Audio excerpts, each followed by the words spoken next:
आज जो ये सब कुछ मेहमानों के सामने हुआ है ना, ये होना नहीं चाहिए था। और इस बात की भी कोई गारंटी नहीं है कि आइंदा नहीं होगा। पोपो फिर आप बता दें, क्या हाल है इसका, क्या करें हम?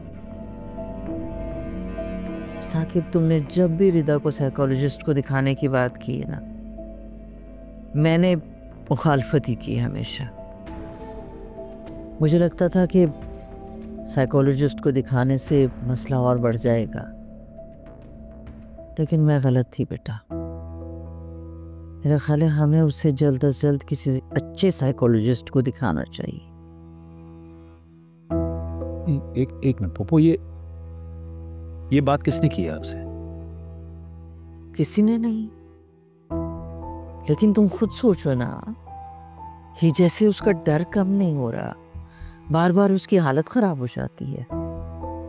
अच्छी अलामत नहीं है ना बेटा। हम आप अच्छी तरह जानती हैं उसकी हालत बिला वजह नहीं होती। बिल्कुल जानती हूँ बेटा, लेकिन इसका कोई इलाज तो कराना पड़ेगा ना फिर।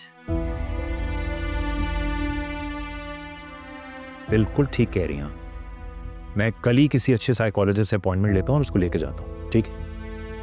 ठीक है बेटा, ठीक है, जाओ तुम रेस्ट करो। चलो, ओके।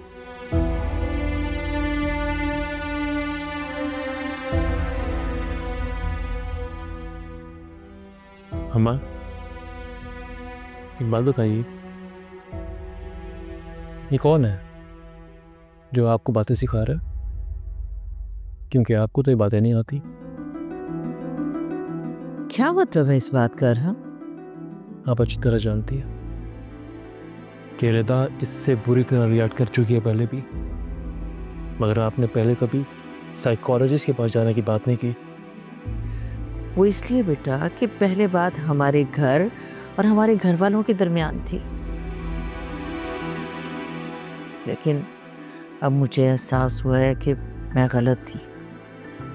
हमें रिदा का ट्रीटमेंट बहुत पहले करा लेना चाहिए था। तुम खुद सोचो ना, अगर उसकी यही हालत रही तो वो तो सारी दुनिया के सामने तमाशा बनती रहेगी। अरहम, मुझे गलत मत समझो बेटा। रिदा मुझे बहुत प्यारी है और मेरी मोहब्बत का सबूत ये है कि इन सब बातों के बावजूद भी वो मेरी बहू है। बेटा, उसकी भलाई और बेहतरी के लिए ये कदम उठाना होगा हमें, ताकि वो सारी जिंदगी लोगों से छुपती ना फिरे। समझ रहे हो ना मेरी बात? अरहम,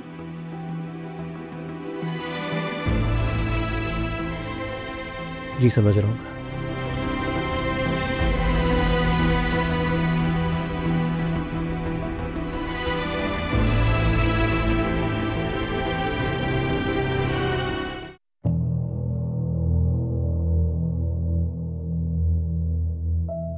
क्यों परेशान है?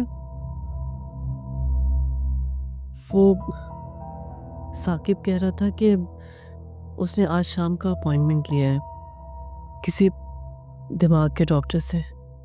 तो ये तो अच्छी बात है ना अम्मी। मैं तो कब से कहती हूँ कि रिदा को कौन सा कोई ऐसी बीमारी है जिसका इलाज नहीं हो सकता। किसी अच्छे साइकोलॉजिस्ट के पास 3-4 सेशन लगाएगी तो इंशाल्लाह बिल्कुल ठीक हो जाएगी। हाँ बेटा, लेकिन वो रिदा तुम जानती हो ना। रिदा की फिक्र आप नहीं करें, रिदा से मैं खुद बात कर लूँगी। असल प्रॉब्लम तो पुप्पो का था, शुक्र करें वो मान गई हैं। मुझे लगता है कि ज़किया बाजी ने समझाया होगा, तभी तो वो राज़ी हुई है, वरना वो तो राज़ी नहीं थी। अम्मी, उनको किसने बताया?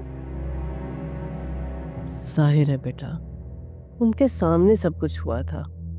अब बाजी शनाज को उन्हें वजह तो बतानी थी ना।